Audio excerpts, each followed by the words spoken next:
जिला ब्यूरो ओमकार पटेल की खास खबर। शिक्षकों ने प्रदेश सरकार से ई अटेंडेंस को समाप्त करने की मांग की है। इस संबंध में मुख्यमंत्री मोहन यादव को संबोधित एक ज्ञापन जिला कलेक्टर मंडला के माध्यम से सौंपा गया। ज्ञापन में कहा गया कि स्कूल शिक्षा विभाग में टीचर ऐप एवं जनजातीय कार्य विभाग में ऐप के माध्यम से शिक्षकों के लिए जीपीएस और फेस रिकॉग्निशन आधारित ई अटेंडेंस प्रणाली लागू की गई है। अब इसे वेतन प्रणाली से भी जोड़ा जा रहा है, जिससे शिक्षकों में व्यापक असंतोष देखा जा रहा है। शिक्षकों ने ज्ञापन में कई प्रमुख आपत्तियां दर्ज कराई। ग्रामीण क्षेत्रों में शिक्षकों की कार्य स्थिति भिन्न है। अधिकांश शिक्षक दूरस्थ इलाके में पदस्थ है, जहां ना आवास की सुविधा है, ना ही नेटवर्क का स्थायित्व। शिक्षकों को पढ़ाई के लिए साथ साथ बच्चों के आधार कार्ड, बैंक खाते, समग्र आईडी और अन्य सरकारी योजनाओं से जुड़े कार्य भी बिना टीएडीए के करने पड़ते हैं। ऐसे में रोजाना निर्धारित समय पर ई अटेंडेंस लगाना व्यवहारिक नहीं है।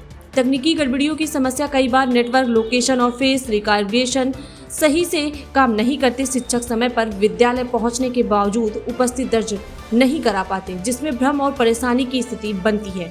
मोबाइल आधारित प्रणाली की दिक्कतें, शिक्षकों को अपने निजी एंड्रॉयड मोबाइल से उपस्थिति लगानी पड़ती है। ऐसे में मोबाइल के डिस्चार्ज होने, खराब होने या कहीं छूट जाने पर अटेंडेंस दर्ज नहीं हो पाती, जिससे वेतन और सेवा रिकॉर्ड पर भी असर पड़ता है। शिक्षकों का कहना है कि सरकार को ई अटेंडेंस प्रणाली पर पुनर्विचार करते हुए इसे समाप्त कर पारंपरिक और अधिक व्यवहारिक उपस्थिति प्रणाली लागू करनी चाहिए। मुख्यमंत्री के नाम ज्ञापन सौंपा गया, क्या कारणों से आज आप लोग सड़कों पर आकर ज्ञापन सौंपा? मैं खुद एक शिक्षक हूँ और सरकार के द्वारा जो ई अटेंडेंस व्यवस्था लागू की गई है उसका हम सब पुरजोर विरोध करते हैं। उसका कारण यही है कि शिक्षक सिर्फ कार्यालयों में नहीं है, मुख्यालय, जिला मुख्यालय में नहीं है, बल्कि अधिकारी के नाम ज्ञापन सौंपा गया। क्या मांगे हैं आप लोगों की? मैं Shrimati Meena Sahu, tribal welfare teachers association महिला विंग जिलाध्यक्ष। आज ई अटेंडेंस के विरोध में हमारे सारे शिक्षक साथी, महिला और पुरुष और हमारे साथ 16 अन्य विभाग के पूरे कर्मचारी हमारे साथ ई अटेंडेंस का विरोध कर रहे हैं। यह अगर बहुत अच्छी व्यवस्था होती तो इतने सारे कर्मचारी संवर्ग और सब एक साथ मिलकर ना आते। ये बहुत ही बुरी व्यवस्था है, इसका सब लोग पुरजोर विरोध करते हैं। इसका मुख्य कारण ये है कि यह व्यवस्था अगर होना है तो सभी विभागों में, सभी कर्मचारियों में, सभी अधिकारियों में लागू हो। ये सिर्फ शिक्षकों पर या जो अपना स्वास्थ्य विभाग है, ये विभाग तो हमेशा कंटिन्यू रहता है, 24 घंटे अपनी सेवाएं देता है। शिक्षक भी अपना पूरा समय काम करता है, उसके बाद इन्हीं विभागों पे क्यों इतना ज़्यादा प्रेशर डाला जाता है? फिर तो जो अधिकारी हैं, कर्मचारी हैं, सब पे ये लागू होना चाहिए। और ये बहुत बुरी व्यवस्था है। क्योंकि ये सुबह और शाम को लगाई जाती है। बीच में चाहे तो जो कर्मचारी जाना चाहे तो वो जा सकते हैं। इससे बहुत सारे जो प्रिंसिपल, प्राचार्य और जो प्रधानाध्यापक के ऊपर जो नियंत्रण था वह भी खत्म हो जाएगा। फिर वह बोलने के लिए किसी भी प्रकार से बाध्य नहीं कर सकेंगे।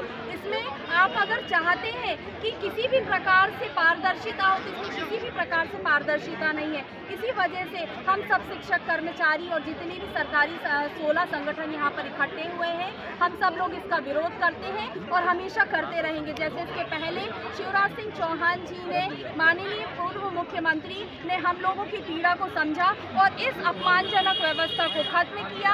हम चाहते हैं कि हमारे जो अभी प्रेजेंट में मुख्यमंत्री महोदय हैं, यह भी हमारी पीड़ा को समझें और इसे खत्म करें। यह व्यवस्था किसी भी तरीके से हमारे लिए अच्छी नहीं है और ना ही कर्मचारियों और ना ही किसी के लिए अच्छी है। मुख्यालय से वो 100 किलोमीटर, 50 किलोमीटर तक है, तो ऐसी स्थिति में ये शिक्षक जरूरी नहीं है कि प्रतिदिन बिल्कुल ठीक 10:30 बजे यदि पहुंच जाए। चलिए यदि पहुंच भी जाते हैं तो बहुत सारी नेटवर्क की समस्याएं हैं, फेस रिकॉग्नाइज नहीं होता है, लोकेशन सर्च नहीं होती है। ऐसी स्थिति में उस शिक्षक की एब्सेंट लग रही है। तो इस शिक्षक संवर्ग के लिए तो एकदम ये बिल्कुल अव्यवहारिक है, क्योंकि शिक्षक जो है बहुत सारे बच्चों के बहुत सारे काम, उसके आधार बनवाना, उसका आधार अपडेट कराना, समग्र आईडी को अपडेट कराना, ऐसे जाने कितने काम विद्यालय से बाहर रह करके जब पूर्ण कराता है। तो ऐसी स्थिति में शिक्षक के लिए जो ई अटेंडेंस की व्यवस्था है बिल्कुल अव्यवहारिक है। दूसरी सबसे बड़ी बात है कि ये जो ई अटेंडेंस लगवाई जा रही है वो शिक्षक के निजी मोबाइल से लगाई जा रही है। तो निजी मोबाइल से किस तरीके से बाधित किया जा सकता है? एक तो हमको मोबाइल कोई भत्ता मिलता नहीं है, दूसरा हमारा मोबाइल है वो डिस्चार्ज भी हो सकता है, गुम सकता है। ऐसी स्थिति में एब्सेंट लगेगी।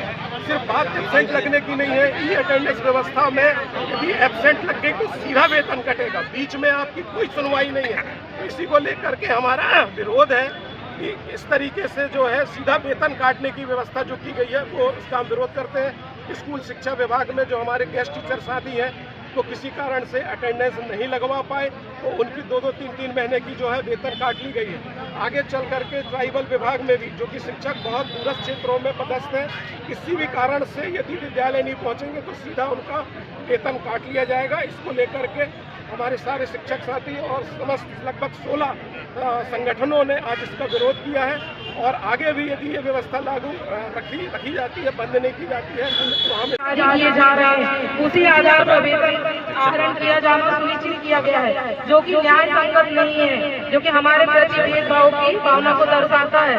महोदय जी, ई अटेंडेंस फील्ड के स्वास्थ्य कर्मचारियों को अपने एंड्रॉइड मोबाइल से लगानी पड़ रही है, जबकि मोबाइल में रिचार्ज हो सकता है, बिगड़ या गुम भी सकता है, जरूरी काम से घर भी छोड़ना पड़ सकता है और या भूल से छूट भी सकता है। ऐसे में ई अटेंडेंस कैसे लगेगी, यह भी उल्लेख है कि कर्मचारियों को कोई मोबाइल भत्ता नहीं दिया जाता। अतः सम्मानीय महोदय जी के संग विनम्र अनुरोध करता है कि हमारी उक्त समस्याओं पर सहानुभूतिपूर्वक विचार करते हुए स्वास्थ्य विभाग के अधिकारी कर्मचारियों को स्वास्थ्य ऐप के